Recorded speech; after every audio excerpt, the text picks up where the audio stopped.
Gurgling Goyle's Batman, have I ordered an O-gauge loco? The size of this box. Hi everyone, welcome back to the workbench for an unboxing. I know I don't normally do them, but this is my very first Accurascale locomotive, and it is the new Class 31. So let's speed through this process. So an extremely impressive box. Brush type 2, BR Class 30/31. Original with head code box, OO gauge. That's a good sign to see. Pretty standard stuff so far. Let's just take this out and see what's underneath that. Aha! You must read the instructions on the reverse of this card before operating your model. Right, we'll have a look at that in a minute. It's so important they put it in twice. And there is said model. Looks like a massive accessory set there. I was hoping a lot of that was going to be fitted. They are on the website. Let's have a look. Okay, the model is out of the box. As you can see, minimum things fitted to the buffer beam, which I'm sad about because on the website they're all fully dressed up, and I thought I'd leave it like that, but let's see what we can do. But let's have a look at some of the good stuff. Loads of stuff at the bottom of the box under the last felt layer. So if you think you haven't got instructions, check, because you will have. So there is the accessory bag, which obviously loads of bits to fit, which I'm not keen on. But we do get head code stickers or transfers, an explanation of the head codes. Something that I thought was particularly nice is this, because I recognised it straight away as an operating manual, just what we were issued for drivers of trains and diesels and units, and they've made this look exactly like one, even with the rusty paperclip, which is just a print. And that is your history and everything. Fantastic, worth looking at that later. And what have we got here? Please read before operating your model again. Nice instruction set. And we've got those cards to look at as well. So I'm going to review that and just have a look and see what we need to do. Alright, so I found that the roof fan wasn't turning, and it apparently turns even on DC models. So I've been onto Accurascale via their chat function, and they say that there is a switch on top of the blanking plug. That apparently there's 8 switches on that, and number 7 needs to be switched to on for the fan to work. So I'm going to have a look at that and see if we can find out what switches 1 to 7 do. 3 clips apparently, according to the instructions, which I'm following, using very thin card, and that should release the body. Now, I totally missed the fact that the roof panel can be removed to get access to the blanking plug. It's on the instruction sheet but under DCC fitting, which is why I didn't look at it. The roof panel is held on with magnets and can be lifted off using one of the lifting lugs. Accurascale sent me the details of the blanking plug and what the other switches do. Pause your video to have a check.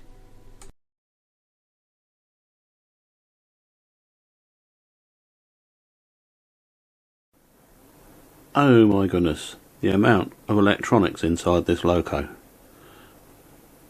Really nice cab as well, isn't it?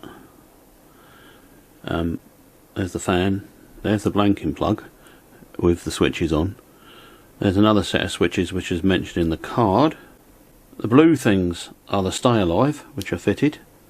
I suppose that's a speaker there.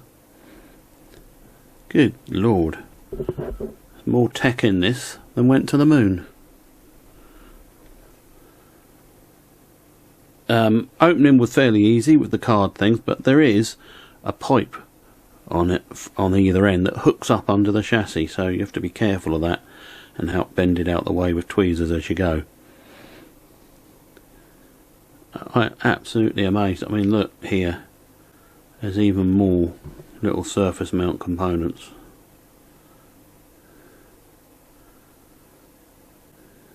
Good lord.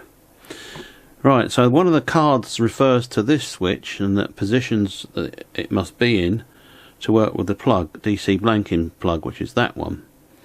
And I'm going to have to check to make sure they're correct. It looks like number 7, oh no, it is off.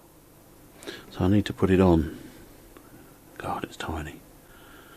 Don't do this if you need your glasses.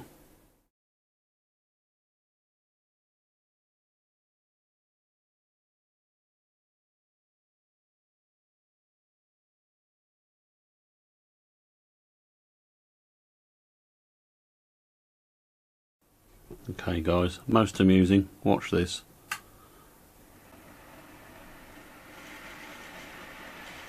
Eee, she's running a bit hot. And the fans come on. It's speed controlled, it doesn't just race with the speed of the motor.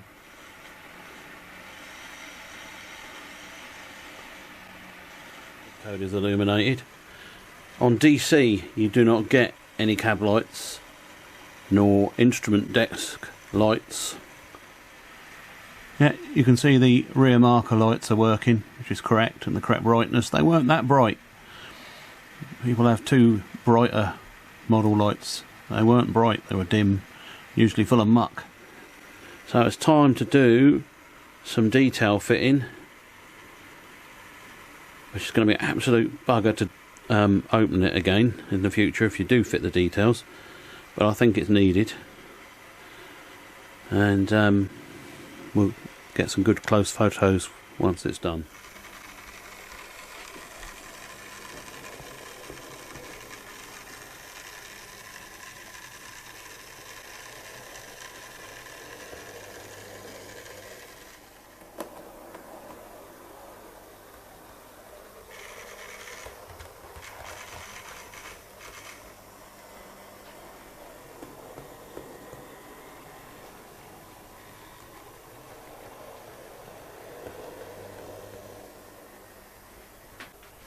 Increase the speed now a bit more.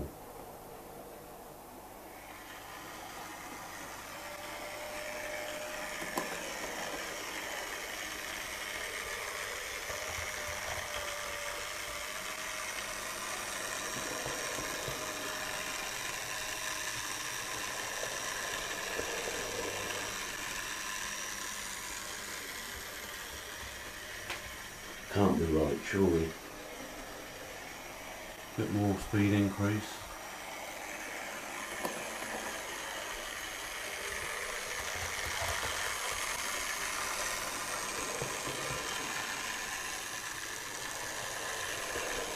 Sorry about the shaky video. I made it at 4 o'clock in the morning for Accurascale so I could send them it, who told me that it was just the limitations of DC operation. However, this really bugged me, much more than it should do really. Looking at their web page, it says all models have a fan working at a scale speed on DC or DCC. Clearly not in this case, as it was trying to escape out of the roof. I was upset too that the cab lights and desk lights would not work, despite other manufacturers being able to offer this. Right, we've got the body off again, and we're having a look at this fan. So it doesn't come on straight away, look. And as you increase speed, you reach a point where it sort of almost stops. And then once you go beyond that, it goes incredibly fast. But it's mounted on this bridge section, and it's a tiny, tiny little motor. Probably a little cordless one. Can't see why the noise is happening though.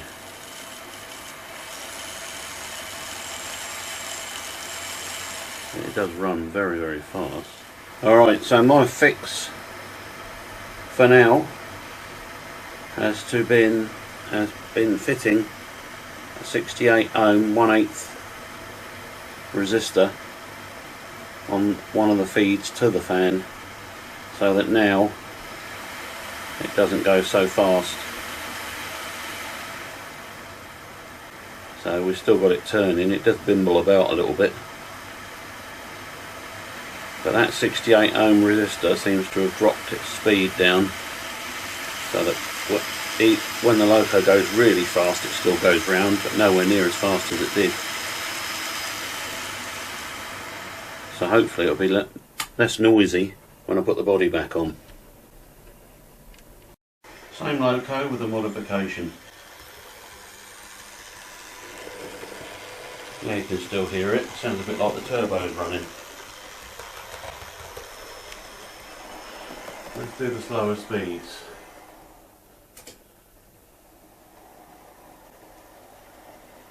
And it's going round. See him turning. But as I speed her up, yeah, you can hear it.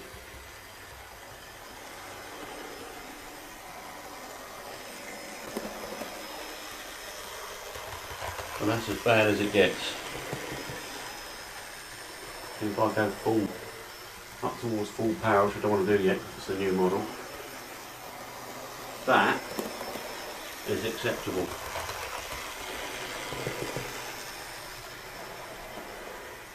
Bring her in.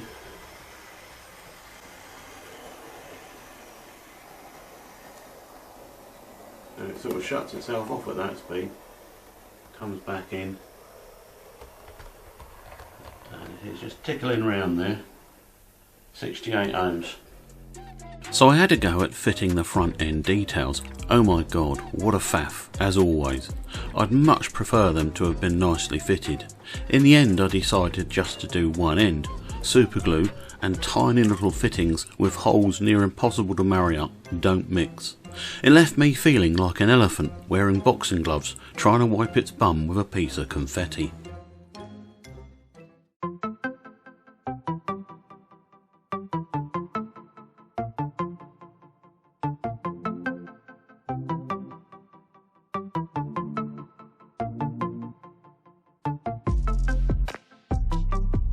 Slight issues aside, this model is lovely. The details are amazing, right from the wheels up. Just look at these stunning fine details and legible data panel.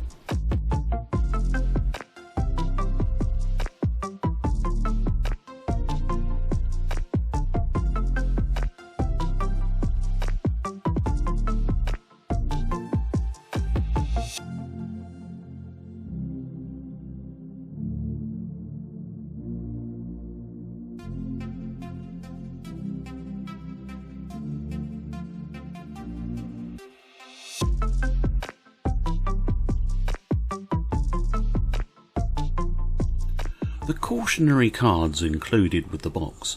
One refers to the switch positions for the decoders and DC operation. The other is far more important and basically says that old controllers should not be used with this model. And it's not fitted with a coreless motor. However, the caution is reasonable in that they are referring to resistance controllers like the H&M Clipper and Duet. This can indeed allow through significant electrical spikes that will damage the circuits. As long as your controller is a full-wave transistorized output, you should be fine. However, this did make me think about those of us that use high-frequency track cleaners. Turns out you cannot use them with this and other Accurascale models. I had a chat with their technical man and you can see clearly what he says, so sadly, turn off your track cleaners.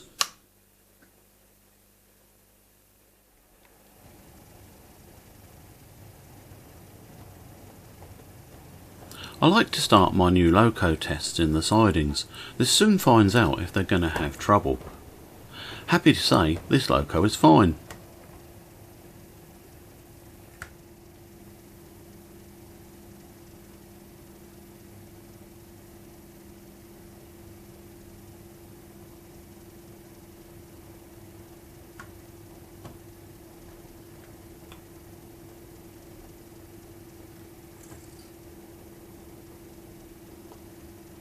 Gerald Fletcher on the Class 31 Facebook group provided me with the date range of the model as presented. So as modelled, it could be Finsbury Park between 1980 and 1981 or Immingham between 1983 and 86. I've seen photos of her work in trains in the Exeter area, York, Norwich and pretty much everywhere else. Kind of think I have a photo of her at Portsmouth in this livery also.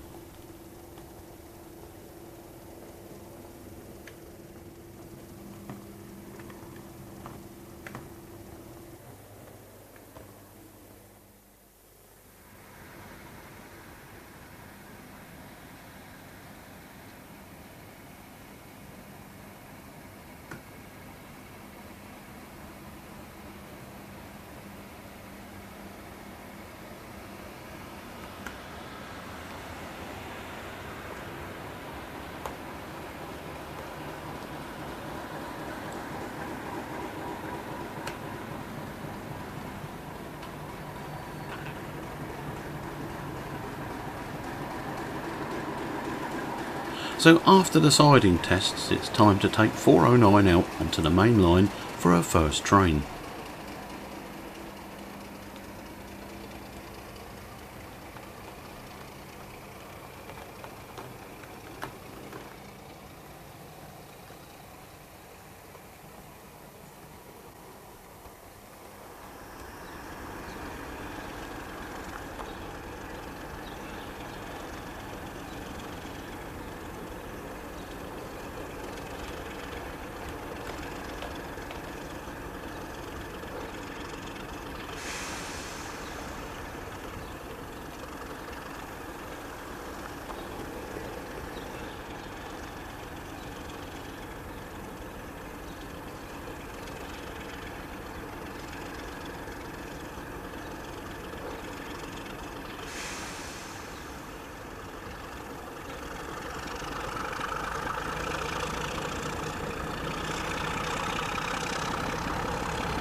The model drives as a proper A1A A1A. The remaining coupling is okay, but seems a little high. So this model is indeed lovely. Overall, Accurascale have done a top job, and I very much like it. I am, however, starting to wonder if the race for ever more complex DCC ready or fitted models is in danger of making those of us that just want to use normal DC something of a relic. Not acceptable, to be honest, and maybe it's time to have DCC unready models in the range that have all the complex stuff removed and just the basics in place, such as directional lighting. Not sure how cost effective it would be, but if it was an option, it should certainly be cheaper for us to buy. What do you think?